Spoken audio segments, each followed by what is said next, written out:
Hello and welcome to DM&D here on the Temple Taker YouTube channel and Discord servers. I'm Argent Wind, aka well, also known as Jim, and I'm here. I'm your host here for DM&D, where we talk about all things role-playing games, running games, and today we are talking about how video games can inspire your tabletop games. There's a lot of places where you can see this in action. And so this actually came from idea from Green Dragon. If he shows up in here, we'll see you here. He sent me something a little bit ago, about a week ago, where he was actually showing me something from some advice from the new Final Fantasy RPG book that just came out recently. And so Final Fantasy 14 TTRPG is out there, and he was showing me some things about how to handle party defeat, which some interesting things about that. But I wanted to kind of broaden it out into there is a Fallout role playing game. I'm sure you to think about it for a moment there'll be other video games that have been translated into role playing games. I know Dragon Age using the Age system came out with a system there. Cyberpunk, even Cyberpunk 2077 has a role playing game for it now. Mech Warrior, if you've ever played the old BattleTech video games, Mech Warrior is coming straight from that kind of thing. These are some of the ones that I own specifically. But we've also seen the opposite, where like D&D has had a ton of video games from the old school Baldur's Gate Icewind Dale games to the most recent Baldur's Gate 3, and how they translate the role playing game into the video game and how that works. Yeah, the age system is great there, and actually, Green Dragon was played in my Dragon Age game there for a while there, and it's a really fun system there. It's a really cool way to play in the Dragon Age universe there. If you ever want to check it out there, it's maybe a little hard to find out. I think they maybe had a print, but you can find the Dragon Age rules there. They just came out with a new edition of the Age rules that is the Fantasy Age rule book that just came out recently. And I highly recommend checking that out there if you were interested in a different type of role playing system. But it started off with taking the Dragon Age world, the video game, and incorporating a role playing game to capture that style of play. And so there's a lot of different, many other ways of doing this. But beyond just the taking the video game and making it into a role playing game, there are a lot of things, a lot of inspiration you can take from video games. For every full new rule system, there are adaptations um, of video games. I've actually created, I never run it, but created a Mass Effect version of the battle stations system there. So good old battle stations here. One of a very fun role playing game that I've always enjoyed. But I kind of adapted the the battle stations game to the Mass Effect universe and sort of creating rules for how it could work in that system.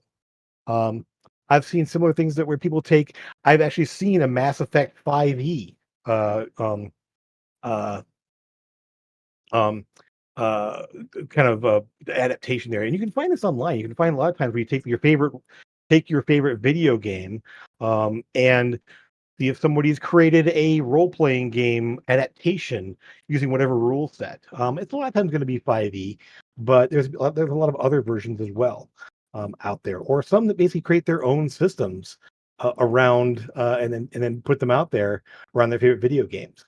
So I'm sure you can find them if you looked at there. Um, yeah, Star Wars. Yeah, so as Green was you Star Wars Saga Edition as a base of a Mass Effect game. Exactly. So you can take and adapt rules to the settings from the video games that you really, really like, and kind of reshape, add rules to your favorite video game universe to run games in that place there. The video games, especially some of the role playing games, video games out there like Mass Effect, Dragon Age, um, with some other good ones out there. My brain is kind of shutting off here. Um, uh, there's I'm sure some more will jump out at me as I go along here that I've seen done. Um, Gears of War, I've seen God of War, I've a God of War role playing game. Um, so I've also seen Assassin's Creed role playing games. So those epic worlds, those epic like sandbox open world RPG games lend themselves very quickly and very easily to a people have role playing game where people who've played in those worlds online or on their computer or on their consoles already know and can visualize the world. And now you're just adding mechanics for role playing in that world with new stories, new characters. It's a great way to base a campaign around that. And sometimes you can adapt just some ideas of rules, specifically like in the Final Fantasy one here, and this is what Dragon there had sent to me of how ways of handling party defeat, and they have four advice things of advice here with um varying. Oh yeah, there is of course a World of Warcraft role playing game out there, and countless ways of it's been adapted to various rule systems. Of course, I forgot about that one. I can't believe I forgot about that. Um, but in any way, with handling party defeat, there with the Final Fantasy role playing game, they offer up four options for handling defeat. Uh, One, retry the encounter. The idea of having a save point and then the players lose, they get to retry the encounter again. Now, this could work in specific scenarios. Imagine you're taking your players through a dungeon of some kind, run by some crazy archmage or some insane fey god who wants to put people through the ringer of this like trap filled, monster filled dungeon of some kind like that. And the idea that there might be save points where if the players get defeated, they get reformed in this place to try again or go a different route. So having that kind of a plot element for why that happens. Um, so retry the encounter, restart the scenario even. Let's say you go for a certain amount of time and you fail, and there's some sort of a screen wipe kind of mechanic there, and everyone wakes up back at the beginning, almost like a Groundhog Day scenario of like now you know some things that are out there or things that are coming up there, but now you have a chance to redo it or take a different path or try something else or do something different here. Um, then so a fun way to do things in certain types of campaigns or scenarios.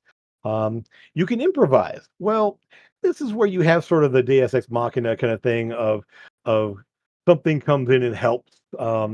And you can plan for that. And so it or just say, hey, I didn't expect this to be so bad. So let's say some guys show up there in a way that makes sense. Um, is they show up and help the party or something else that it happened in the big battle here as no one in the party could revive our fallen paladin, but there were legitimately clerics that had been captured and were in the other chambers. They could come out and help in that situation there. That was the whole point, is that I had planned that they would be there, and that if something bad happened, they were a fail safe if nothing else was done to stop it to stop the bad thing from happening. Or just ways of helping things out there. So having that improvised, like, oh, here's something that will help there. Now, this you have to be kind of careful because it can seem very contrived or can seem like, oh yeah, whatever.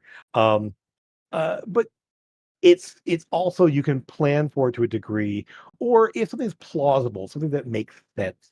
Or their fourth thing they say is to skip the encounter. Well, if you're running on short on time and you have like something it's really important like in a short scenario or a one shot or you have a series of encounters and there's a way that potentially you just need to like not have an encounter, well you're in control of the pacing of the story.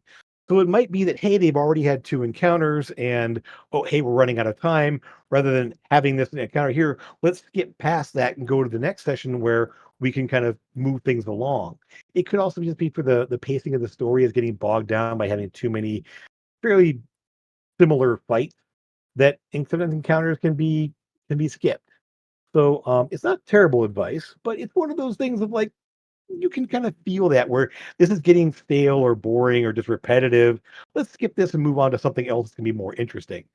Or save this encounter for later because it makes sense to happen later on, or just whatever is going to make sense for you. So really the idea of that happens in a think about how many times in a game where you can see the bad guys over there and you're going, well, we could go and fight them, or we can go this way instead and not deal with those guys until later when we have to.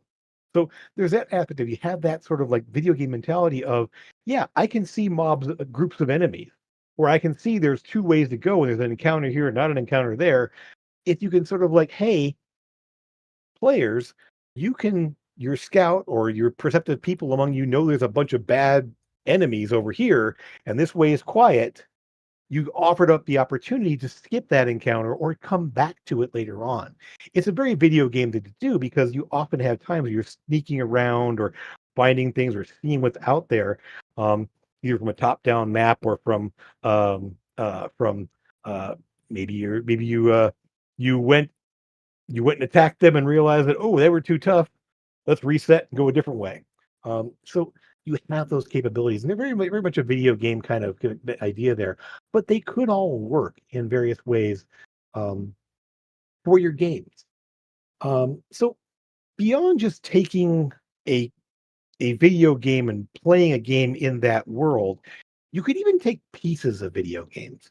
And I mean, like the ideas of having, hey, this encounter or this boss fight from this game was really fun. I want to incorporate something like that in my D&D game or in my Shadowrun game or something from Cyberpunk here. This really cool interaction happened there. I want something like very similar to that in my game. So you can use the video games for inspiration for encounters in your world or maybe battles or boss monsters or whatever else of that, or just kind of some of the mechanics that go behind the traps or stuff like that. And some people might recognize something that's similar and have an idea of what to do because they've encountered this kind of thing in a video game before. But if you don't just like make it obvious by reskinning it or changing it up there, a lot of players would kind of get into that mentality of, hey, we need to do this during this fight because it'll change this and make this happen. Or so there's a lot of different ways you can go where you can incorporate those very video game elements to your encounters. They're going to be familiar and it can be exciting and different than your normal just straight up go in and kill things. Yeah, using the video games for inspiration for encounters. You can use video games for inspiration for locations. If there's a really cool like city map you want to use something like that, you can do that. A lot of times you find the online like here's a map of this city or this building or this tavern or this castle from a ruler there. You can a lot of times you can find from the video games, the video game guides, online images of the map of that place, bring that into your game and use it. Now, you run into the risk of people who are also playing the same game as you going, hey, I know where that's from.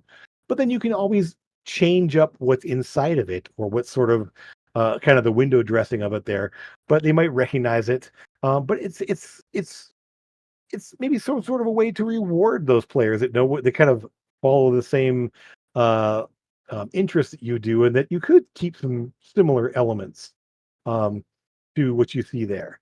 So it's there's nothing wrong with using an existing map or building or even like a whole region or whatever else as something in your game. A funny story in high school, my high school DM, who I played with a lot of games with for a couple of years, he took every campaign world, and some video game ones and some things from the stories and put it into one giant world. Like this continent was Greyhawk. This continent was Forgotten Realms. This continent was Hyboria from the Conan world. This continent over here was the Dragonlance world. And so you literally could go from like one campaign setting to another in his world by sailing across to a different continent. It made the worlds ridiculously big, but it also brought in a lot of familiar elements and it gave him a lot to work with too. So if he wanted to run games in Conan's frozen wasteland of the north there, we had that access there. If you want, and they had their own cults and their own type of things like that. We could take our D&D characters off to there and defeat the snake cults and all that kind of thing like that, and find treasure and do all that kind of stuff there. So you can incorporate those video games into your worlds in that way as well. And of course, incorporating characters. There are so many fun characters out there in video games, just beloved characters, and using them Conan versus Tiamat. Oh my gosh, yes. In the same world. There's no reason you don't have to, you can't do that. You can, it's your world, mishmash whatever you want in there. But yes, to go on with your favorite uh, characters from your video games, if not directly bringing them in as inspiration. Those of you who love um, your your favorite Dragonborn uh, master of calibrations from Mass Effect. They're bringing in Garrus as a Dragonborn, who's basically all about siege weapons and everything else. Having that sort of, again, that sort of like nod homage to people who love that world, and not everyone might get it, but it also can give you a way to sort of like, I know who this character is. It can get you into that mindset of who this NPC is the players are dealing with, or who this bad guy is. Here's a villain I'm taking from this video game. And you already kind of know what they're like, and you can kind of role play them based on your interactions you've already had with them in your games that you played. Um, it's a fun way of, again, giving a homage to those favorite games that maybe some players might catch and some players might not. But it's also good for you too, because you can kind of, again, use those favorite characters as inspirations, those terrible villains as inspirations for enemies. Um, and just flesh out your games, flesh out your world with things that are going to be inspiring and fun. So some other things to look into. I've taken traps um, and things like that from in video games and incorporated them into some of my dungeons or in some of my encounters. Um, so, and it's interesting because in your mind you can see what needs to be done, and you can take. What's fun then too is you can even take screenshots and pictures of some of the elements used in those traps, and say, here is a picture of what this glyph looks like on the wall, and it's from a video game, maybe from Skyrim or something like that. Um, or you can take some interesting abilities you gain from video games and adapting them as powers or feats or specialized gear or equipment from there. So suddenly having the Dragonborn shouts from Skyrim acting as maybe a certain number of times per day you can use like a shout of some kind. As you gain those abilities through encounters in the world. Specialized equipment. So it's like suddenly you got someone running around with Frostmourne or some cool I mean, I had a character who ran around wielding a crossbow, looks very much like Bianca. Those of you who know our favorite dwarf from Dragon Age. Um, so having that sort of mentality that I want to use that weapon, I want to use that trap, I want to use that ability. You can do that as a DM. And sometimes your players might come to you saying, "Hey, I would love to do something like this. How do we make this happen?" And so you can kind of, if you know the system, you can do that where you can go and pull that idea, that image, even that the description of how that ability works in the game, and adapting it to whatever game you're using. And then figuring out ways of balancing it and having it work out there. But it's something that can add some really fun, familiar elements to a game or to a campaign you're running. Imagine your players end up on a new, like, distant continent where dragon shrines live, or where there's specialized merchants who can make items out of certain materials that only exist in that part of the world that mimic powers or abilities or specialized equipment from your favorite video games. Imagine like Warcraft suddenly getting dragon mounts like you do in Warcraft, or griffin mounts, and having that be something that players can gain access to. Um, so, um, yeah, a villain in the game I ran used a weapon very eerily similar to Frostmourne.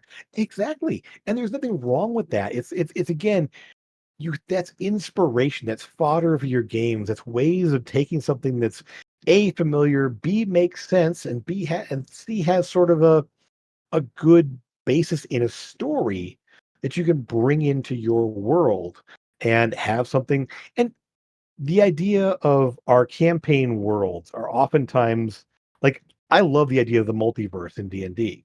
The realm, we talk about Spelljammer and realm space, where you have realms to represent different campaign games. There is the realm of Orth, where Greyhawk lives, and the realm of Faerun, where the Forgotten Realm setting is, and the realm of here, what I can't remember Dragonlance's setting. Um, But each of those are realms within the astral space, within the multiverse of D&D. Well, I've created Avarice as a new realm in there. And one of the things that's common about these things that that you can have similarities between these realms. They're all sort of like fractured mirrors of each other. And so having the idea of maybe there is a Lich King with Frostmourne in this other world, but Frostmourne appears in this world as a similar thing, but with its own customized history for your world. So that's where you could even say entirely that this came through from another realm. This actually existed somewhere else and was brought here through some dimensional traveler. Um, so again, there's all kinds of ways you can incorporate that into your stories, into your character backgrounds, into your villain backgrounds. Um, one idea I have for a campaign, and it's still in the prickling in my brain kind of thing here, but it's not something I'm going to do here, is something based off of one of my favorite novel series from a long time ago, Callahan's Cross Time Saloon, where you literally have a a saloon, a bar, a tavern, whatever you want to call it there, that sort of lives at a crossroads of all these different places. And so there's these guys that live at the tavern essentially at the saloon that something shows up and they go through a specific doorway in the tavern and they're off in this other place to go deal with something like that. It's little like Tales from the Yawning Portal in D&D. They have that there. The idea of the city of Sigil in D&D, where you have doorways to other places. So you can incorporate that in different ways. But the fun thing is you can even like one of those doors or one of those places could be to the world of Warcraft. It could be a place you go to the Dragon Age universe, and it has some adventures in there. So it kind of opens up a whole lot of different stories. It can also be fun for short cinematic adventures. You can jump through, fix a problem, and come back. You're not forced to a epic super long campaign in one world. You can hop to different places and see what you can find out in other places. So, um, using that as a way to, and all those different video games, all those different like novels, can be incorporated into that sort of a campaign setting where all of those worlds exist. Having a sci-fi game that jumps from the world of StarCraft to the world of Gears of War, um, to a more cyberpunk like place.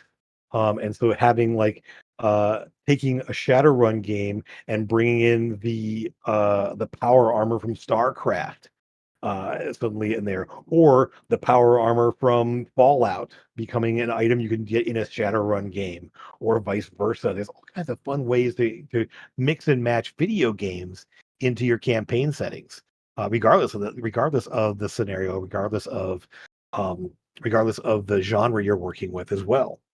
Um, I had seen mashup, and we talked about this with our mix and match episode a while back there, but you can find um, D&D versions of the xenomorphs from Alien. You can find Predator done up as a D&D monster. I've seen xenomorphs from Aliens show up in a Shadowrun game, having I shall fight the Borg with my trusty lightsaber and my new pal Cortana. Oh my gosh, there you go. So you now have Star Trek mashed with Star Wars, mashed with Halo. Again, all similar settings that all have a really fun way of bringing things together. So yeah, it's such a wide open way to develop your game into more into larger and more familiar territory sometimes. Um, you don't always have to be totally unique. You can take inspiration. You can flat out rip off things. It's your game. Have fun with it. Let your players have fun with it. If somebody wants to play um, someone who escaped from the Borg and traveled through a dimensional portal, and now they're in um, and now they're in a D&D setting. but they have these flashbacks of having fought these terrible things and survived, and maybe even having a bit of weird technology around them that was left over from them. Very cool. Again, lots of fun. Yes, our friend Zach has made fantasy versions of xenomorphs and predators, and they're terrifying and fun. They're really cool. So, and you can find those things online if you. I guarantee if you put in a search for Assassin's Creed D&D or Assassin's Creed, or let's just say like God of War D&D. Someone's got the stats built out. Someone's got the items built out in a way. There are entire YouTube channels, just TikTok channels that there some DMs will go out there and show you how to adapt, how to make the X-Men into D&D characters, or whatever. Um, so don't be afraid to try those different things. So yeah, it kind of moves on beyond just the video game aspect there, but there's a lot of crossover in how this works. Anyone else have some favorite video game adaptations to games you've played in the past? Go ahead and put them in there. Love to see some of the ideas you come up with or found there, um, or some video game inspired games you played in. There's a lot of different things to check out. Um, so throw them our way. Um, Once bought a TARDIS model, painted it up, and placed it in a dungeon my players did not investigate. And you might run into that of like they it's that Easter egg that no one noticed. Or having this person that's a little bit um maybe a little bit um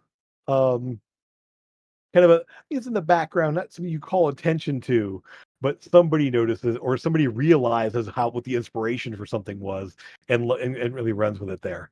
Um, Oregon Trail.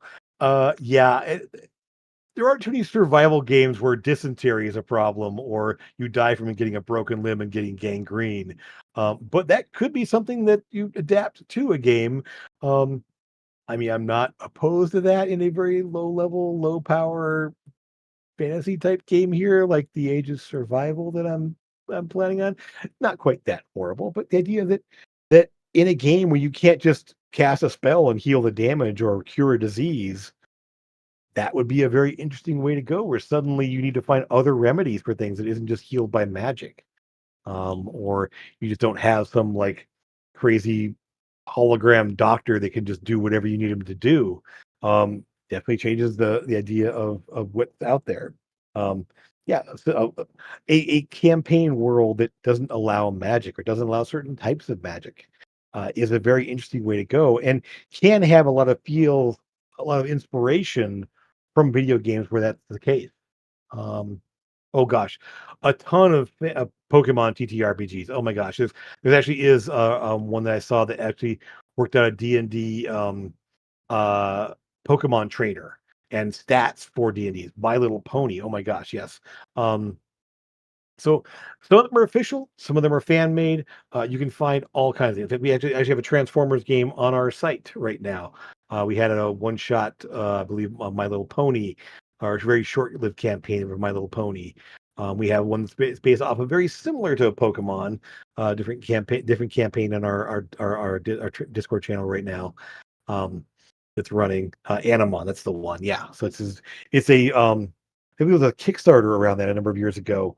Um, yeah, it's very good there. And yes, Dragon, I agree. The Fallout TTRPG is really cool. I didn't have a chance to play it yet. I own it. Um, and I say I would love to play in that at some point there. I'm not sure I'm ready to run it yet.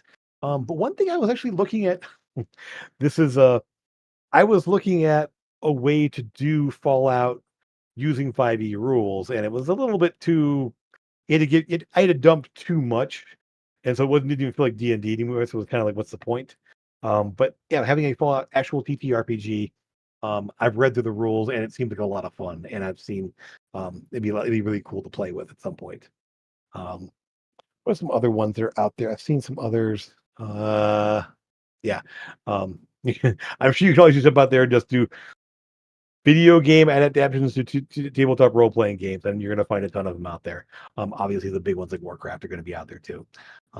But it's one of those things you don't have to. to go to an entirely new system. Um, but that's something that can be familiar for players that have very limited access to other systems and everything else. But if you have players who are willing to jump to different things, check out those new systems. Sometimes they have their own rule sets, their own things like that. The Dragon Age game there, the age system kind of came out from them developing Dragon Age. And so the age system is one they kind of. I don't know which came first. I want to say that Dragon Age came first, and they developed into its own generic rule set. Beyond that, but I could be wrong in that case. A game called Time Splinters. Never heard of that one. Huh. Um, is it, I know there's a Witcher role playing game. I mean, there's that, and I've seen that done. Um, Cyberpunk Red. Yeah, I've seen Cyberpunk, various versions of Cyberpunk. Um, that are out there. Um, Sometimes you'll see role playing games obviously turned into video games. It's interesting how they develop that. I mean, all the different versions of D&D that are out there. It's funny because you look at the original Baldur's Gate; it was based off of the AD&D. That's why you had the strength percentile roll. So 18, 34 strength or whatever, and your bonuses were all based off of that. And so the mechanics are all based around that. Where now Baldur's Gate 3 is using a pretty much a modified 5e rule set.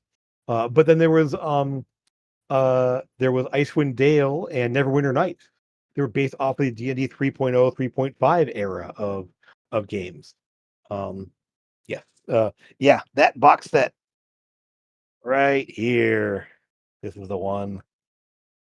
So, yep, this little box set right here. I still have the boxes and everything else, and so um, love it. And still, definitely, I've run a couple different campaigns in that setting. And it's always a great time.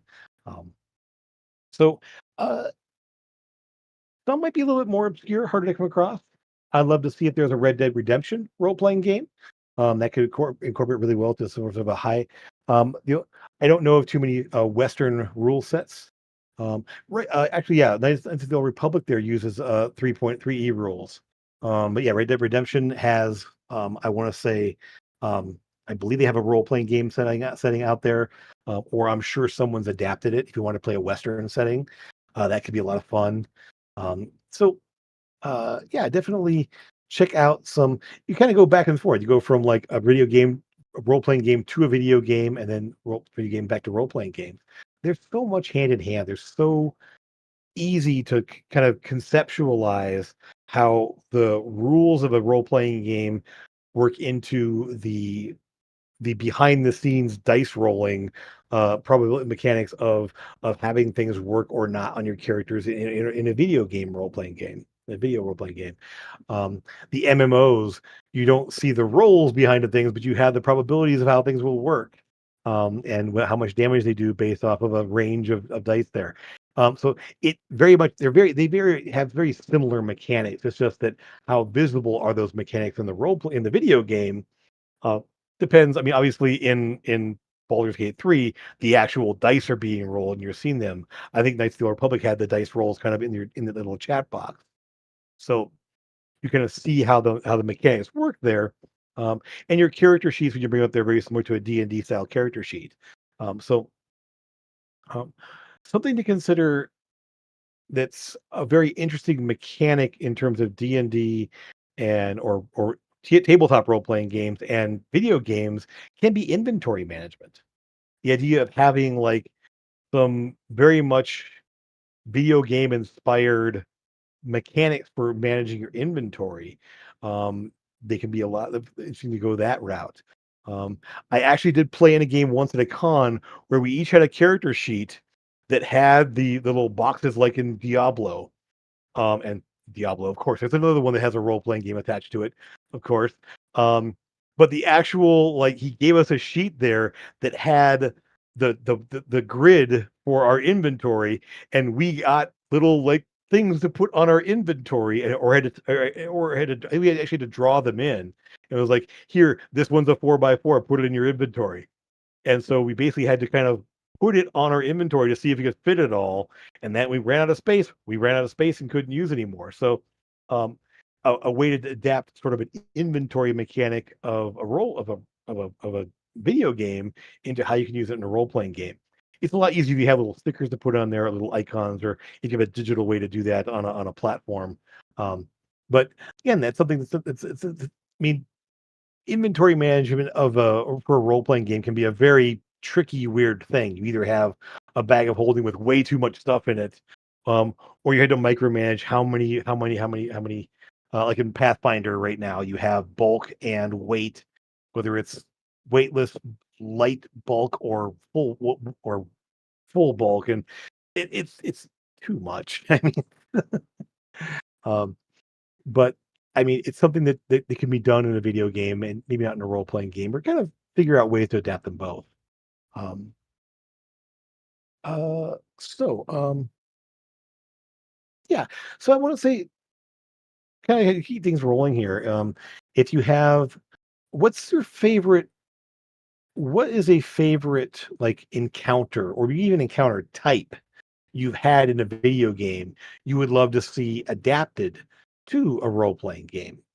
And it could be a combat encounter or a non-combat encounter, just something kind of thing. Um, and while you think about that and kind of put your ideas in here, one idea I had was sort of the concept of factions or approval ratings. A lot of times in games when you have like you need to get you need to unlock um approval from either a person or a faction before they'll join you, or before they'll sell things to you, or before they'll offer up certain amounts of information to you.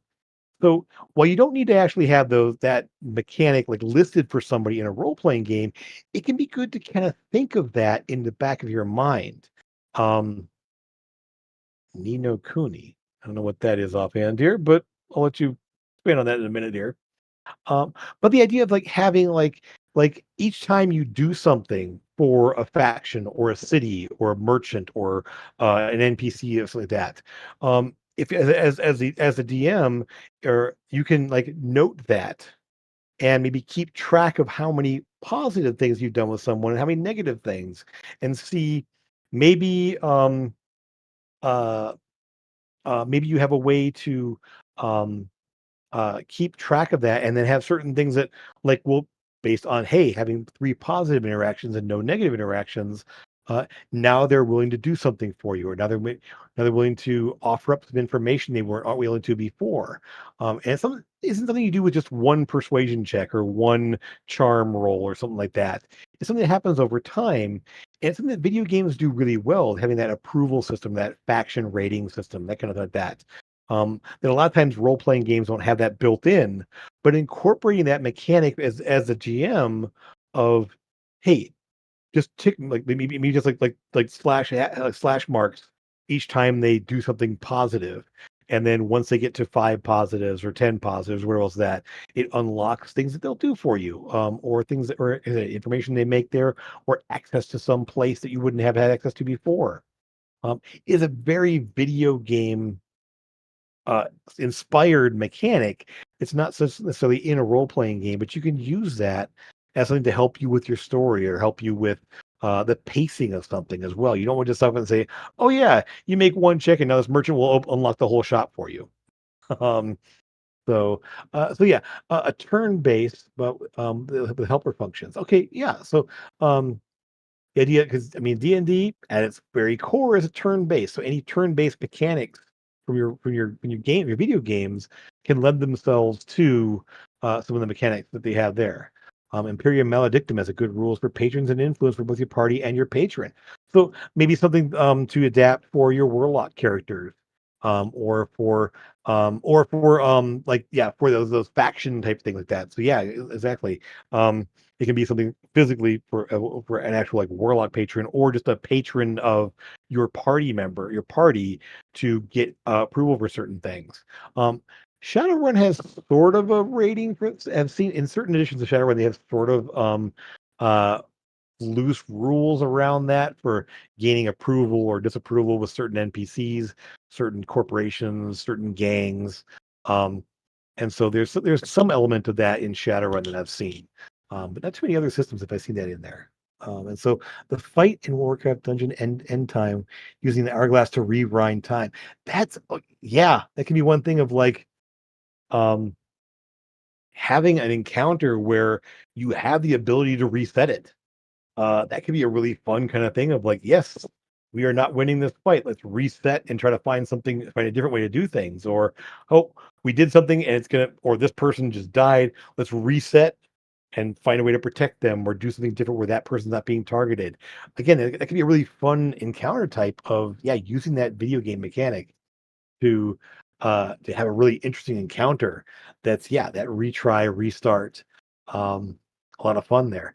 Uh my uh my One of my college DMs I play with on my college groups I play with on Tuesdays did an entire Groundhog Day campaign where literally they were all apprentice wizards initially, and essentially they would wake. The story was they'd gone to a tower, messed with an orb of time, and it broke, and they were reset to the start of their day, and now they had to figure out what they could accomplish in the amount of time they had before that broke again, and they got reset again. And so, what was interesting is the mechanic he introduced was things didn't cost money; they cost time. Once you found an item, how much time did you have to spend in order to get that thing again? And sometimes it was too complicated to get. You didn't get it this time around because you couldn't spend that much time getting to it. So it's a very weird concept, but it kind of works into that sort of resetting kind of Groundhog Day scenarios of how do we you're replaying the same day or the same like set of days and then having to restart occasionally and go back and try something different. Very different. It is not something that works for a really long time, but it's a very fun way of trying things out. You have a very stable group of players for that. Yeah, time as a currency was a really cool idea. We had talked about this idea as a campaign like a year or two at one of the cons we met up with at one point there. And next thing I knew, he kind of took that and ran with it. And um, yeah, like the idea of it, yeah, you only have a certain amount of time that you can spend before things reset and you run out. So and the funny thing was is that uh, as the campaign wore on, the time cost would go down because you found shortcuts and found ways to get it. Um, Found ways of getting it faster, or found ways of bypassing the making it easier to get a hold of. So that plus one sword you found in that storeroom was guided by a guard. You had to wait until he like turned and talked to somebody so you could slip in and grab the sword. Those kind of scenarios um, that may have taken 2 minutes before, and now it takes 1 minute instead because now you have it down to the point there um, of how long it takes you to find things. Um, Majora's Mask. I think the idea of some of the I wouldn't be I'm sure Legend of Zelda has a role playing game out there. It's got to. Someone's done that. If it's not officially, then definitely some some fan made um uh thing there. And I'm sure you're gonna find any item from a video game from Zelda or anything else that. Oh yeah, Majora's Mask is time based. You're right. That's right. I'm not as uh um proficient or is not as experienced with the Nintendo games as everyone else there. So most of what I know from that is from watching other people or talking to other people about it there. So that's right. It is a time-based thing. Exactly. Um, the Battle of Azeroth Great Battle of Dazzle two a cool mechanic where two armies were fighting one another. In the middle of the raid, they play as the opposite faction to see what they were up to. That is that is a really cool thing of like suddenly you're switching sides and doing out there. So yeah, there's a bunch of Zelda fan made TTRPGs. Yeah, I guarantee. Again, a quick Google search there, and you'll find somebody's done some, if not some official ones, some fan made ones, and they're varying qualities, but you find some pretty amazing stuff out there, I'm sure. Um, if not on Google, then checking on Drive Through RPG, you'll find fan made versions of almost any video game you can think of, I'm sure. Um, uh, an obscure one, and I'm not sure this definitely shows my age, was back in the days of Car Wars. Um, I don't know if everyone's played either Car Wars video games or role playing games, but I do have a new thing that's come out somewhat recently. I would love to play this at some point here. Is Gaslands Refueled? Um, This is a way to take your old Matchbox Hot Wheel cars, and turn them into a miniatures role playing game. Um, all kinds of crazy factions in here. If you ever wanted to have your Mad Max slash um, uh, what's it, like Car Wars inspired type adventures here, something like this would be really cool. There is a Car Wars a role playing game. It was based in GURPS. In fact, I have. Auto Duel was role playing in the world of Car Wars. Um, Good luck finding this in print anymore. Um, but yeah, the idea of taking these old things here of different genres, different crazy adventures that have been video games, but have also been role playing games. There's so much out there.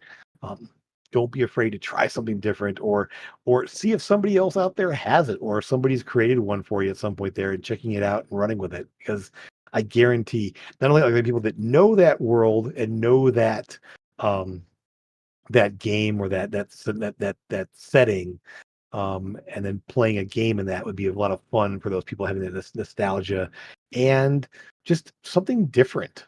Um, I highly recommend checking that out at some point there. Okay. So, if there's any last minute ones, throw them at me. Any last minute ideas, go ahead and throw them in the chat there. But we're going to wrap up pretty soon. But again, overall, I've talked a lot of different times in previous DM&Ds, and today, of course, of finding your inspiration.